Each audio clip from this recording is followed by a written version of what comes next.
दोरीनं काय कशानंच परमात्मा बांधला जाऊ शकत नाही, कारण व्यापक आहे. बांधलं जाणं ही परिच्छिन्नाची गोष्ट आहे.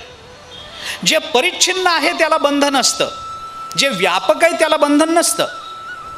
जे मर्यादित असतं त्याच्या संबंधानं क्रिया करता येते, कारण त्याला मर्यादा पडते, त्याचा संकोच असतो. त्यामुळे हे याच्यात बसवा चालेल, हे त्याच्यात बसवा चालेल. विकाराची निर्मिती ही परिच्छिन्नतेत होत असते आणि बंध हा विकार आहे. व्यापकामध्ये कधी विकार निर्माण होत नाही, परिच्छिन्नतेत विकार होतो. मर्यादा असली ना की त्याच्यात विकार आहे. अमर्यादा तमादा काही विकार नाही. नदी आहे, नदी, पाऊस नाही पडला वाळून जाईल की नाही? जाईल. वाळून जाणं, कमी होणं हा विकार आहे. बरं, एखाद्या वेळेला खूप पाऊस पडला, नदीला पूर येईल की नाही? पूर येईल. गावाला त्रास होईल की नाही? होईल. वाढणं हाही विकार आहे. कमी होणं हाही, न्यूनता आणि वृद्धी या दोन्हीलाही विकारच म्हटलंय, आयुर्वेदाने पण म्हटलंय. अहो, एखाद्या माणसाला 5च्या ऐवजी 4च बोट आहेत, विकार आहे की नाही? आहे. आणि एखाद्या माणसाला 5च्या ऐवजी 6वं बोट आहे, विकार आहे की नाही? आहे. वाढणं सुद्धा विकारच आहे आणि कमी होणं हाही विकारच आहे. नदीत पाऊस नाही पडला तर नदी आटेल, पाऊस पडला तर नदीला पूर येईल. का? कारण नदी परिच्छिन्न आहे, तिला 2 तट आहेत, तिला मर्यादा आहेत, तिला प्रवाह आहे. किती दिवस पाऊस नाही पडला म्हणजे समुद्र आटेल? किती पाऊस पडला म्हणजे समुद्राला पूर येईल? ज्ञानोबराय म्हणतात, वार्षीय वीण सागरू जैसा जळे नित्य निर्भरू. पाऊस नाही पडला तरी सागर आटत नाही, आणि कितीही पाऊस पडू द्या समुद्राला पूर येत नाही. का? कारण तो व्यापक आहे, तिथं विकार निर्माण होणार नाही. व्यापकत्वात विकार नाही, विकार परिच्छिन्नतेत. आम्ही उदाहरण देतो. घरामध्ये पाहुणे येणार, मुलीला बघायला येणार. जेवणाकरता काहीतरी पक्वान्न केलं पाहिजे. श्रीखंड करायचं ठरलं.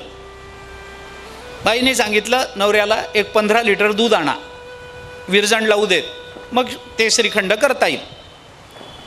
15 लिटर दूध आणलं. मला लांबवायचं नाही आहे, तुम्ही लग्नाची वगैरे फार वाट बघू नका, मी साधं उदाहरण म्हणून आपल्याला देतोय. 15 लिटर दुधाला विरजण लावता येतं की येत नाही? तर येतं. 150 लिटर दुधाला विरजण लावता येतं की नाही? येतं. 1.5 लाख लिटर दुधाला विरजण लावता येतं की नाही? येतं. मोठमोठ्या डेऱ्यांमधून ते करतातच की. 1.5 लाख लिटर दुधाला विरजण लावून ते थोडं थोडं करून विकतात. येतं की नाही? येतं. 1.5 कोटी लिटर दुधाला विरजण लावता येतं की नाही? येतं. मग एवढं विरजण लावत बसण्यापेक्षा क्षीरसागरालाच विरजण लावत चला. लावता येतं का? येत नाही. का येत नाही? कारण व्यापकत्वात विकार नसतो म्हणून. विकार हा नेहमी परिच्छिन्नतेत आहे. तुम्ही 1.5 लाख म्हणाला तरी ती परिच्छिन्नताच आहे, कारण तुम्हाला ती मोजता येते. 1.5 लाख हे परिमाण तुम्हाला लावता येतं ना, मग तिथं विकार आहे. विकार निर्माण होऊ शकतात. आमच्याकडचे पैसे कमी झाले, आम्हाला वाईट वाटतं. पैसे वाढले, आम्हाला आनंद होतो. भगवंताची लक्ष्मी कमी झाली तर भगवंताला वाईट वाटतं का? वाढलं म्हणून वाईट आनंद होतो? काही होत नाही, कारण व्यापकता आहे तिथे. भगवान श्रीकृष्णाला बांधण्याकरता जेव्हा यशोदा माता दोरी आणते, त्यावेळेला भगवंताची व्यापकता तिच्या समोर उभी राहते आणि भगवंताकडे म्हणून बघून म्हणते की अगं, याला जग बांधू शकत नाही, तुझी एवढी एवढी दोरी बांधेल होय. हा व्यापक आहे, सर्वत्र भरून राहिलेला आहे, याला बांधणं कसं शक्य आहे? यशोदा म्हणाली, नाही नाही, याला बांधल्या, हा फार खोड्या करतो, याला बांधल्याशिवाय राहणार नाही. तिने अजून दोरी आणली.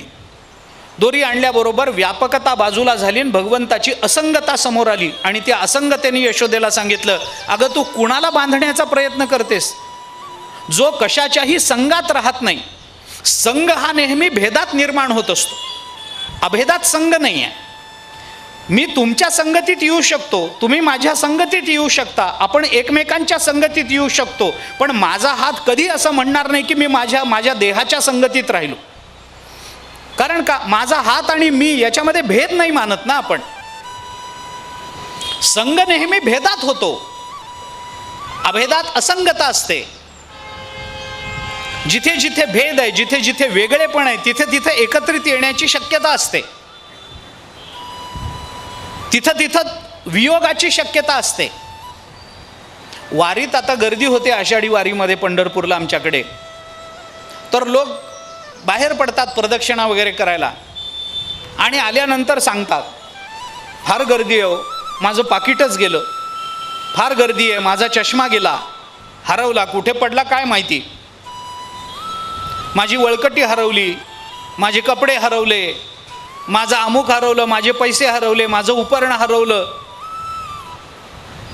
इतकी गर्दी आहे, इतकी गर्दी आहे, काय सांगायचं, काय झालं काय, अहो येता येता बायको हरवली, मान्य आहे की, मुलगा हरवला, मान्य आहे, नाही त्यांच्यापासून मी हरवलो हेही मान्य आहे. पण आत्तापर्यंत एकही वारकरी मला असा भेटला नाही जो म्हणाला इतकी गर्दी आहे, येता येता माझं नाकच हरवलं. नाही नाही, अभेदामध्ये हरवणं अथवा प्राप्त होणं हा व्यवहार करता येत नाही, तो भेदात करावा लागत असतो. असंगता जेव्हा समोर उभी राहते तेव्हा ती असंगता म्हणते, अगं हा कुणाच्या याचा संग कुणाला करताच येत नाही, हा असंग आहे, काय याचा संग करणार. परमात्मा असंग आहे या शब्दाचा अर्थ काय, असंग आहे याचा थोडा वेगळा अर्थ आपल्याला अगदी साधं जर बोलायचं झालं तर परमात्मा असंग आहे म्हणजे ज्याने ज्याने त्याचा संग करण्याचा प्रयत्न केला तोच झाला, आता त्याचा संग करता येत नाही म्हणून तो असंग आहे. एकच एक व्यापक आहे, संग करणार कोण, कुठे आणि कसा करता येत नाही. असंगता व्यक्त झाली आणि तिने सांगितलं की नाही, याला बांधता येणार नाही, का, हा असंग आहे म्हणून काही करता येणार नाही. भगवंताची व्यापकता, भगवंताची असंगता, या भगवंताच्या शक्ती आहेत, या भगवंताच्या समोर प्रकट होतात आणि भगवंताला हे सांगतात, भगवंताच्या साक्षीनं हे जगताला दाखवून देतात की हा बंधनात पडणारा नाही आहे.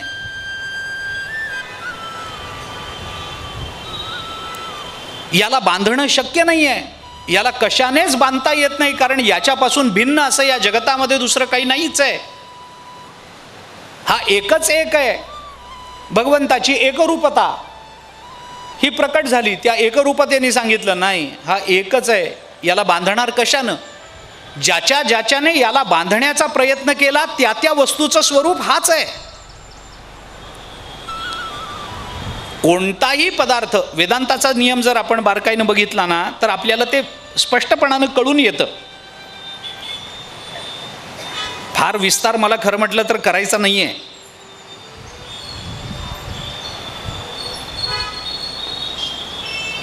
आपण वेदांताचा विचार करून बघा, या संबंधामध्ये शास्त्र काय सांगतं याचा विचार करा. कोणताही, जरा वेदांताची भाषा वापरतो, कठीण वाटेल थोडीशी कदाचित, पण ज्ञानोबारांनी स्पष्ट शब्दात सांगितलंय,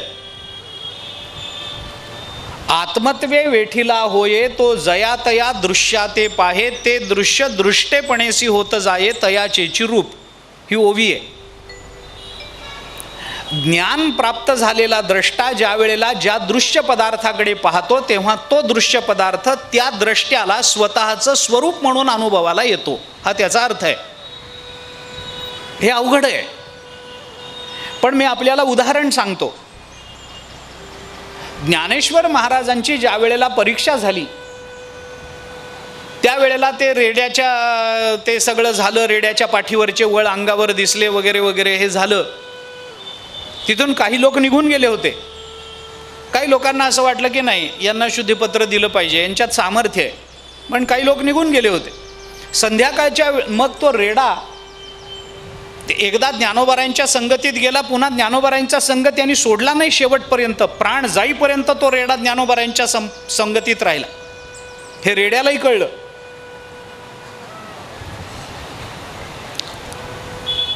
सोडली नाही संगती त्याने. संध्याकाळच्या वेळेला पैठणच्या घाटावर फिरत असताना काही लोक जे सकाळी निघून गेले होते आणि ज्यांच्या कानावर हे गेलं होतं की रेड्याच्या पाठीवरचे वळ यांच्या पाठीवर दिसले वगैरे, त्यांना ज्ञानोबारायांची परीक्षा घ्यावी वाटली. आणि मग ज्ञानोबारायांना त्यांनी त्या रेड्याच्या मुखातून वेद वदवून दाखव वगैरे वगैरे तो सगळा प्रसंग घडला. मला त्या प्रसंगात तात्पर्य नाही आहे. ते सगळं घडल्यानंतर तिथे उपस्थित असणारे, स्वतःला वेदवेत्ते समजणारे, स्वतःला ज्ञानी समजणारे, ब्रह्मज्ञान ही आमची जहागीर आहे असं मानणारे असे जे सगळे तिथं उपस्थित होते ना, त्या सगळ्यांना तो रेडा रेडा म्हणूनच दिसला. एकमेव ज्ञानोबाराय असं म्हणाले की तोही माझा आत्मा आहे. तो रेडा आहे असं ज्ञानोबारायांनी म्हटलं नाही. ज्ञानोबाराय म्हणाले तो माझा आत्मा आहे, तो आणि मी वेगळे नाही आहोत. द्रष्टा ज्या वेळेला दृश्य पदार्थाला पाहतो तेव्हा ते दृश्य हे स्वभिन्न न दिसता ज्या वेळेला अभिन्नत्वानं दिसायला लागतं, त्यावेळेला एक म्हणजे काय याचा अनुभव येतो. एकत्वाची प्रतीती ही अशी आहे. बरं, गंमत अशी आहे, त्या एकरूपते, ती जी एकरूपता हे भगवंताचं जे सामर्थ्य, शक्ती आपण म्हणू, ती एकरूपता इतकी एक आहे की त्या एकरूपतेला एक म्हणणं हे सुद्धा त्या एकरूपतेचा अपमान असतो. हे बारीक आहे जरा. त्या एक असणाऱ्या त्या वस्तूला एक म्हणणं हे सुद्धा त्या एका वस्तूचा अपमानच आहे. त्या परब्रह्मस्वरूपाचा तो अपमानच आहे. हा परमात्मा एक आहे म्हणजे काय, दोन असणं शक्य आहे का? नाही ना. मग एक का म्हणता? मी आपल्याला उदाहरण सांगतो. एकाला एक म्हणणं हा सुद्धा अपमान असतो. मी उदाहरण सांगतो. आपल्या घरी पाहुणे आले, आपण घरातल्या लोकांचा परिचय करून देतो की नाही? परिचय करून देतो.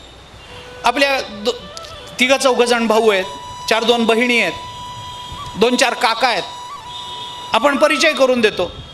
हा माझा एक भाऊ, हा थोरला, हा मधला, हा माझ्या नंतरचा, हा एक भाऊ आहे, हा एक चुलत भाऊ आहे, ही माझी एक बहीण आहे, ही एक मावस बहीण आहे, हे एक आमचे मोठे काका आहेत, हे आमचे धाकटे एक काका आहेत.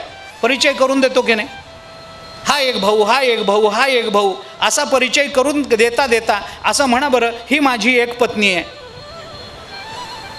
म्हणा बरं, पुढं काय होईल याला मी जबाबदार नाही आहे. पण तुम्ही म्हणून तर बघा, हा माझा एक भाऊ, ही माझी एक बहीण, ही माझी एक बायको. म्हणा बरं, का म्हणत नाही? बरं, किती आहेत बायका? किती आहेत? एकच आहे ना. मग काय लाजायचं आहे? खरं बोलायला काय घाबरायचं आहे? एक आहे, तिचं एक म्हणून परिचय करून द्यावा ना. बिघडलं काय? एकच आहे ना ती. आपण खोटं बोलतोय का? नाही ना, एकच आहे म्हणून सांगतोय ही माझी एक पत्नी. म्हणजे एक आहे हा शब्द कशा करता लावला याचा अर्थ कुठेतरी किती? काय नाही. पत्नी एकच आहे, पण एक असणाऱ्या पत्नीला एक पत्नी म्हणणं हा त्या एक असणाऱ्या पत्नीचा अपमान जसा होतो ना, तसं परब्रह्म एकच आहे, पण त्या परब्रह्माचा एक परमात्मा म्हणून ओळख करून घेणं हा सुद्धा त्या एक परमात्म्याचा अपमान होत असतो. एकत्व इतकं नाजूक आहे ना की त्या नाजूकपणामध्ये त्याला एक म्हणणं हा सुद्धा धक्का आहे. इतकं ते एकपण नाजूक आहे. ते एकपण ज्या वेळेला भगवंताच्या समोर प्रकट झालं आणि यशोदेला सांगायला लागलं की अगं, दोन पण जर जगात नाहीच आहे तर तू याला कशाने बांधणार आहेस आणि कुणाला बांधणार आहेस? ज्याला ज्याला बांधण्याचा तू प्रयत्न करशील ना, ते हाच आहे. कारण परमात्माच जगताच्या रूपानं नटला असा वेदांताचा सिद्धांत आहे. तू काय म्हणते की याला मी बांधेन आणि याला असं करेन आणि याला तसं करेन, होत नाही. किती विचार आहे वेदांताचा. यशोदेच्या समोर या सगळे अद्वितीयता प्रकट झाली, असंगता प्रकट झाली, एकरूपता प्रकट झाली, व्यापकता प्रकट झाली. आणि मग हे सगळं करता करता बरं यशोदा ऐके ना. यशोदा म्हणाली असलं म्हणून काय झालं, मी याला बांधल्याशिवाय राहणार नाही, बांधल्याशिवाय राहणार नाही. मग यशोदा पुन्हा आत जायची, पुन्हा दोरी घेऊन यायची, पुन्हा दोरीचा वेढा घातला की पुन्हा 2 बोटं कमी पडायची. असं करता करता करता करता करता यशोदा इतकी थकून गेली इतकी थकून गेली की बांधण्याकरता जेव्हा ती खाली वाकली तेव्हा भगवंताच्या जवळ तिचा चेहरा आला. बांधण्याकरता वाकली, भगवंताच्या चेहऱ्याजवळ तिचा चेहरा आला आणि भगवंताने आपल्या आईच्या चेहऱ्याकडे बघितलं आणि भगवंताच्या लक्षात आलं की सारखं घरात जाऊन येऊन बांधण्याचा प्रयत्न करून हिच्या कपाळावर घामाचे थेंब जमा झाले. थकली बिचारी माझी आई, थकली माझी आई. आणि आपली आई थकली हे ज्या वेळेला परमात्म्याला कळालं त्यावेळेला परमात्म्याने आपल्या सगळ्या शक्तींना सांगितलं, आता कोणी बोलायचं नाही, मी बांधून घेणार आहे, मी बांधून घेणार आहे. भागवताने याच्याकरता जे शब्द वापरलेत ना ते मला आपल्यासमोर अधोरेखित करायचे. भागवताने त्या संबंधामध्ये बोलताना असं सांगितलं, दृष्ट्वा परिश्रमम कृष्ण कृपया आसीत स्वबंधने. भागवताचे शब्द काय आहेत आपण बघा. मला याच्या दोन गोष्टी आपल्यासमोर ठेवायच्या आहेत. दृष्ट्वा परिश्रमम कुणी बघितले? कृष्ण. कृष्ण परिश्रमम दृष्ट्वा, कृष्णाने यशोदा मातेचे सगळे परिश्रम बघितले. हा परिश्रम जो शब्द आहे ना तो कर्तृत्वाचा वाचक आहे, कर्तृत्वाचा वाचक आहे. परिश्रम केल्याशिवाय या जगतामध्ये गत्यंतर नाही. मी पुन्हा एकदा आपल्याला सांगतो, विषयांतर होईल, आपण कोणत्याही क्षेत्रात काम करा, ज्या कुठल्या क्षेत्रात आपलं काम असेल त्या क्षेत्रामध्ये आपल्याला जर गती पाहिजे असेल तर अभ्यासाशिवाय कुठलाही पर्याय नसतो. ही खूणगाठ आपल्या मनाशी आपण पक्की बांधून ठेवली पाहिजे. आपण विद्यार्थी आहात का, आपण शिक्षक आहात का, आपण नोकरी करता का, आपण व्यवसाय करता का, आपण कीर्तन प्रवचन करता का, आपण आणखीन काही करता का, आपण राजकारण करता, याच्याशी मला कर्तव्य नाही आहे. मला एवढंच सांगायचं आहे की क्षेत्र कोणतंही असलं तरी त्या क्षेत्रामध्ये नैपुण्याकरता अभ्यासाशिवाय दुसरा कोणताही जवळचा मार्ग उपलब्ध नसतो. अभ्यासाला पर्याय नाही आणि अभ्यासाशिवाय गत्यंतरही नाही. दृष्ट्वा परिश्रमम कृष्ण, भगवंताने यशोदा मातेचे परिश्रम बघितले. कशावरून दिसले? कपाळावर घामाचे थेंब जमा झाले होते, अंग घामानं भिजायला सुरुवात झालेली होती. सारखं आत जायचं, ते दावं तोडायचं, बांध सोडायचं, इकडं आणायचं, याला पुन्हा फिरून बांधायचं. बरं, जुन्या काळची उखळं जी होती ना ती लहान नव्हती. जुन्या काळची काय आता उखळच राहिलं नाही, उखळ नाही घरामध्ये आता, त्यामुळे मुसळही नाही. जाऊ द्या, प्रत्येक वेळेला रूपक अलंकारातूनच सगळं सांगितलं पाहिजे असं बंधन नाही. राहिलं नाही आता उसळ, ते उखळ राहिलं नाही, मुसळ राहिलं नाही, जातं राहिलं नाही. हे परिश्रमाच्या गोष्टी होत्या. आता या सगळ्याला मिळून एक शब्द आलाय, जिम. बस तेवढं राहिलं. दृष्ट्वा परिश्रमम कृष्ण, भगवंताने आपल्या आईचे परिश्रम बघितले. हे परिश्रम शब्द कशाचा वाचक आहे? माझ्या दृष्टीनं हा कर्तृत्वाचा वाचक आहे. आई थकली. भगवंताला प्राप्त करून घेता घेता भगवान आपल्या कृतीनं, आपल्या मर्यादित सामर्थ्यानं प्राप्त होणारा नाही हे माहिती असूनही जो आपल्या प्रयत्नांना सोडत नाही. आपले प्रयत्न आपल्या शरीराच्या मर्यादेत आहेत, आपले प्रयत्न आपल्या बुद्धीच्या मर्यादेत आहेत, आपले प्रयत्न आपल्या अंतःकरणाच्या मर्यादेत आहेत, आपले प्रयत्न आपल्या धारणेच्या मर्यादेत आहेत. आपल्या प्रयत्नांना देशाची मर्यादा आहे, कालाची मर्यादा आहे, देहाची मर्यादा आहे, व्यक्तीची मर्यादा आहे. एवढ्या सगळ्या मर्यादा असूनही एवढ्या मर्यादित प्रयत्नांनी अमर्याद परमतत्व कळत नाही हे माहिती असूनही आपण ज्या वेळेला परिश्रम सोडत नाही ना त्यावेळेला त्या परिश्रमाचं रूपांतरण कर्तृत्वात होत असतं आणि त्या कर्तृत्वाला परमात्मा भुलत असतो. त्यामुळे दृष्ट्वा परिश्रमम कृष्ण, ह्या परिश्रम शब्द जेव्हा कर्तृत्वाचा वाचक ठरतो त्यावेळेला भगवंतानी सांगितलं आता मी बांधून घेणार आहे. मग भगवंतानी काय केलं? कृपया आसीत स्वबंधने. भगवंतानी कृपा केली. मला कृपा हा शब्द, कृपया, आपण कृपया हा शब्द फारच सामान्य अर्थाने वापरतो. कृपा करून थोडं बाजूला सरकाना, याला कृपा म्हणत नाहीत. अहो कृपा करून पुढे चला ना, नाही, याला आपण कृपा शब्द फार सामान्य अर्थाने वापरतो. उपकार या अर्थाने सामान्यतः तो वापरला जातो. मदत या अर्थाने वापरला जातो.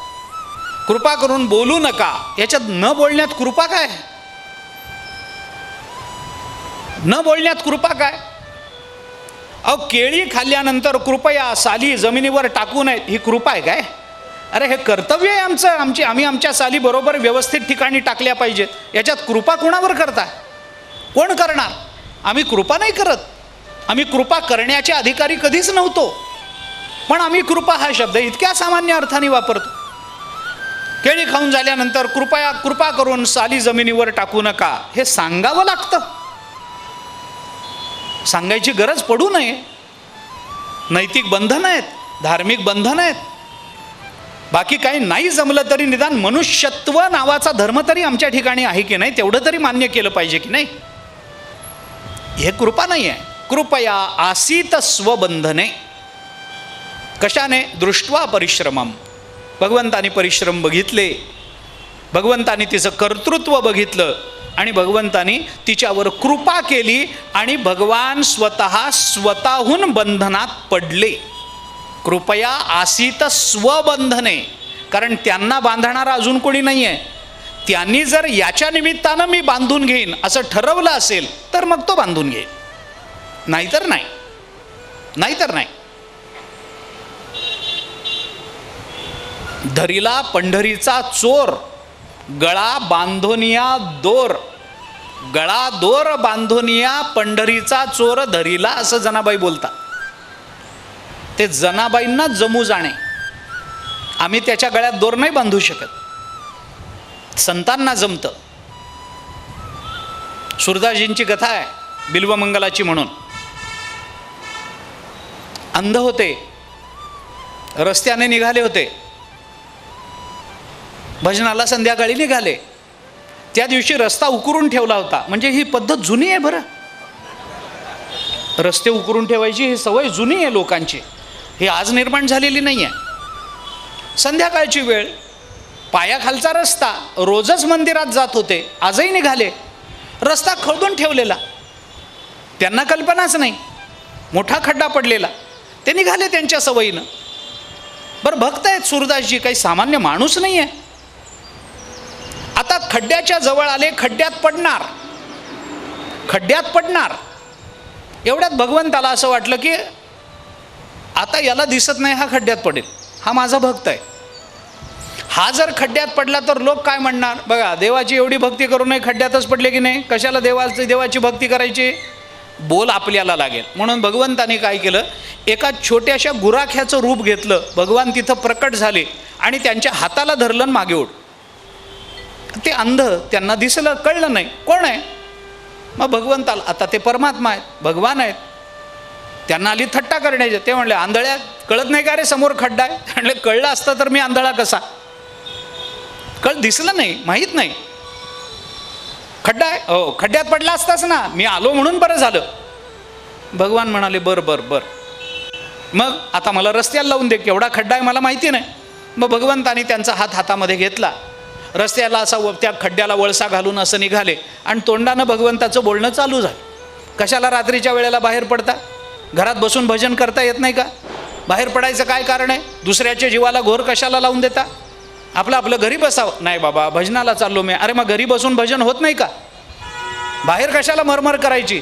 मी होतो म्हणून बरं, नाही तर पडला असतात खड्ड्यात, मार लागला असता, काही झालं असतं तर? ते म्हणाले, हो बाबा, तू होतास म्हणून बरं. पण हे चालता चालता भगवंताचं तोंड चालू राहिलं. आणि सुरदासजी अंध आहेत. भगवंताची अशी कृपा असते. मी आपल्याला थोडं विषयांतर होईल, पण या कृपेच्याच संबंधानं बोलायचं म्हणून सांगतो.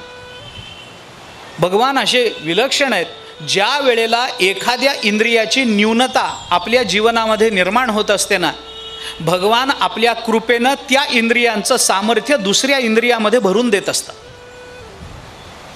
त्यामुळे आंधळ्या माणसांना डोळ्याला दिसत नसेल, पण कान त्यांचे बारीक असतात, त्यांचा स्पर्श बारीक असतो, त्यांना बारीक कळतं. वराड प्रांतामध्ये प्रज्ञाचक्षू गुलाबराव महाराज नावाचे संत अलीकडच्या काळात होऊन गेले. त्यांच्या चरित्रात असं वर्णन आहे की ते घराच्या बाहेर बसत असत त्यांचं काम करत, आणि बायका पाणी भरायला विहिरीवर जाताना बायका चालताना त्यांच्या हातातल्या बांगड्यांच्या आवाजावरून कोणती बाई गेली हे सांगत असत. काय शक्ती असेल विचार करा आपण. सूरदासजींचा हात देवाच्या हातामध्ये होता, त्या देवाचं तोंड चालू, बाहेर कशाला पडायचं, अमुक कशाला आम्ही होतो म्हणून बरं, अमुक कशा, हे सगळं देव त्यांना रागवत होते.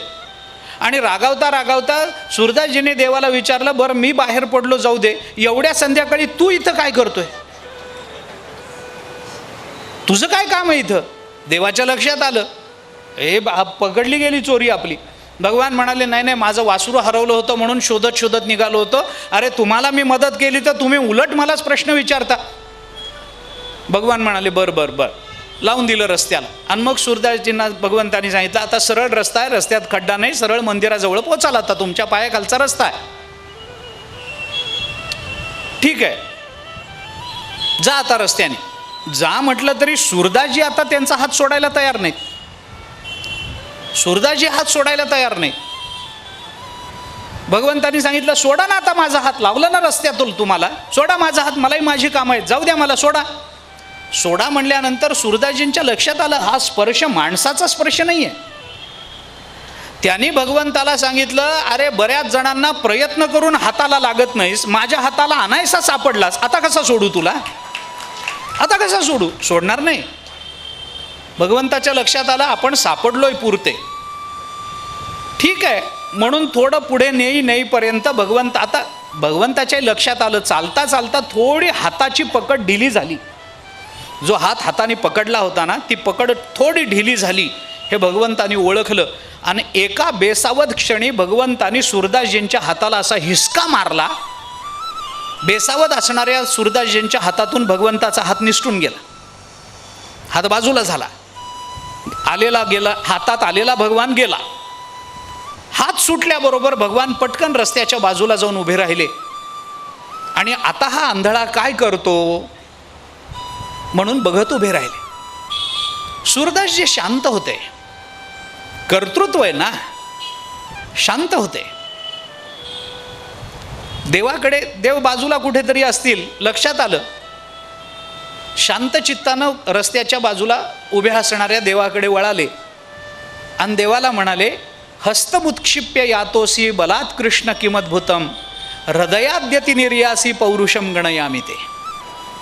सूरदासजी देवाला असं म्हणाले, देवा हस्तमुत्क्षिप्य यातोसी बलात् कृष्ण किमद्भुतम, हे कृष्ण बलात् हस्तमुत्क्षिप्य यातोसी किमद्भुतम.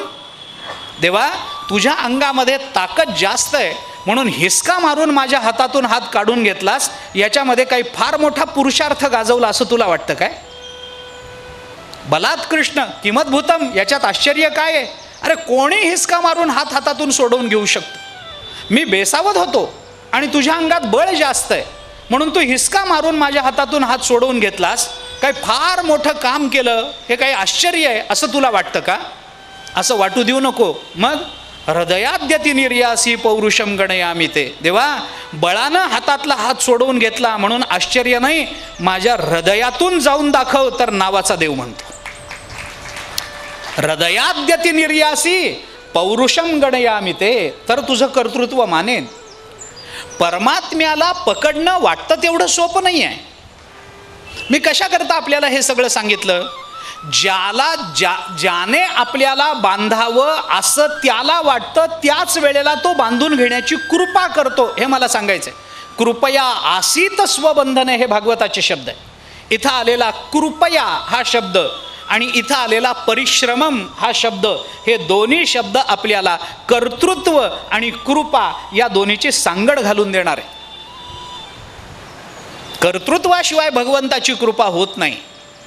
आपण काल बोलून आलोय, नायम आत्मा प्रवचनेन लभ्यान मेधयान बहुना श्रुतेन. मग परमात्मा कृपा करतात, ठीक आहे, कर्तृत्वाला अनुसरून करतात, मान्य आहे. पण कोणती कृपा, कशी कृपा, या कृपेचे प्रकार काय, कृपा करणं म्हणजे नेमकं काय आहे. भगवान आपल्याला दुःखातून बाहेर काढतात, ही कृपा नाही. काय आहे, कृपा, भगवंताची कृपा आणि भगवंताची दया याच्यात अंतर आहे. भगवान दया सिंधूही आहेत आणि भगवान कृपा सिंधूही आहेत, हे बरोबर. मग भगवंताची दया कधी असते आणि भगवान कृपा कधी करतात आणि दया कधी करतात, याच्यात फरक आहे. मी आपल्याला उगी जाता जाता सांगून जातो. भगवान आपल्याला ज्या वेळेला दुःखातून बाहेर काढतात त्यावेळेला भगवंताची कृपा नाही. दया आणि कृपा याच्यात अंतर आहे. प्रतिकूलाची निवृत्ती करणं ही दया असते आणि अनुकूलाची प्राप्ती करून देणं ही कृपा असते. दया आणि कृपा याच्यात अंतर आहे. जेव्हा एखादा मनुष्य हात जोडून माझ्यावर दया करावं असं म्हणतो ना, त्यावेळेला दुःख दूर करा अशी अपेक्षा असते. आणि या एकदा आमच्या घरी चहाला, कृपा करा आमच्यावर असं ज्या वेळेला म्हणतो ना, तेव्हा आपल्याला आनंद मिळावा ही अपेक्षा असते. कृपेचा संबंध आनंदाशी आहे आणि दयेचा संबंध दुःख निवृत्तीशी आहे, हे लक्षात घेतलं पाहिजे. भागवतात अंबरीषाचं चरित्र आहे की नाही. दुर्वासाने पुष्कळ हे केलं, त्रास दिला, अमुक अमुक झालं, तमुक झालं. मग भगवंताचं सुदर्शन चक्र आलं, मागे लागलं. मग त्या अंबरीषाच्या पाया पडावं लागलं दुर्वासांना आणि मग ते दूर झालं. प्रभुदत्त ब्रह्मचारींनी ही कथा फार सुंदर सांगितली.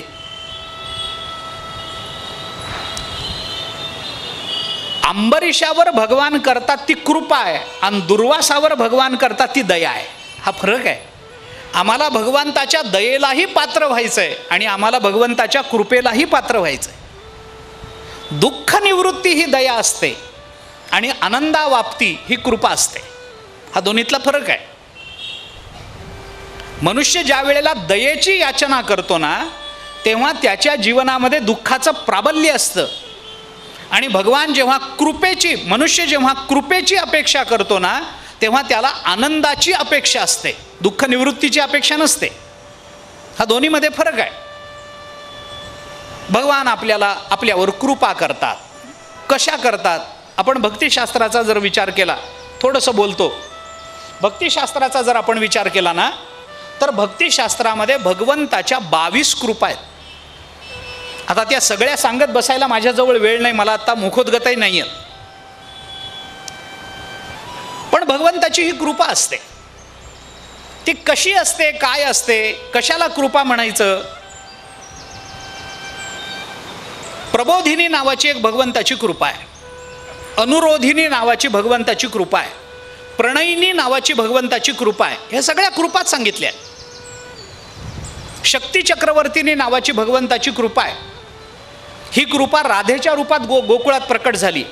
भगवंताची शक्ती चक्रवर्तीनी कृपा याचं दुसरं नाव आहे गोकुळात व्यक्त झालेली, प्रकट झालेली राधा. ही भगवंताची शक्ती चक्रवर्तीनी कृपा, ती कृपाच आहे. प्रबोधिनी नावाची कृपा आहे. आपण काल बोलत होतो ना, जन्माला आलेलं लहान मूल आईचं स्तनपान करत असताना दूध आत ओढायचं असतं, हे त्याला कोण शिकवतं? कोण शिकवतं सांगा? त्याच्याकरता काही कुठला सर्टिफिकेट कोर्स करायचा आहे का? कुठल्या विद्यापीठाची डिग्री मिळवायची आहे का? त्याच्याकरता कुठे प्रशिक्षण घ्यायचं आहे का? नाही. अरे नुकतं जन्माला आलेलं मूल, आई त्याला जवळ घेते आणि ते दूध ओढायला लागतं. हे दूध ओढायचं असतं हे लहान बालकाला कसं कळतं? काही नाही. याला भगवंताची प्रबोधिनी नावाची कृपा म्हणतात. हे भगवंतानी केलेलं प्रबोधन आहे. मग याच्याकरता त्याचं कर्तृत्व काय आहे असं आत्ता विचारू नका, कारण त्याचा पूर्वजन्म बघावा लागेल. ज्या अर्थी तो माणूस म्हणून जन्माला आलाय ना, त्या अर्थी त्याचं कर्तृत्व आहे. ज्या अर्थी तो सजीव म्हणून जन्माला आला ना, त्या अर्थी ते कर्तृत्व आहे. एखादं झाड आहे, त्या झाडाच्या मुळ्या आहेत, त्या मुळा पाण्याच्या दिशेनं वाढत जातात. या दिशेला पाणी आहे हे मुळ्यांना कोण शिकवतं? भगवंताची कृपा. ही कृपा मानली गेली. एखादी शेळी आहे, तिच्यासमोर तुम्ही चांगला चारा टाका आणि विषारी चारा टाका, शेळी चांगला चारा खाते. तिला कोणी शिकवलं हे विषारी असतं, खायचं नसतं? कुठून आलं हे? भगवंताची कृपा. अशा अनेक कृपा भगवंताच्या आपल्याला पाहता येतात. सगळ्या मला सांगता येणार नाहीत आणि तेवढा वेळही आत्ता आपल्याजवळ उपलब्ध नाही आहे.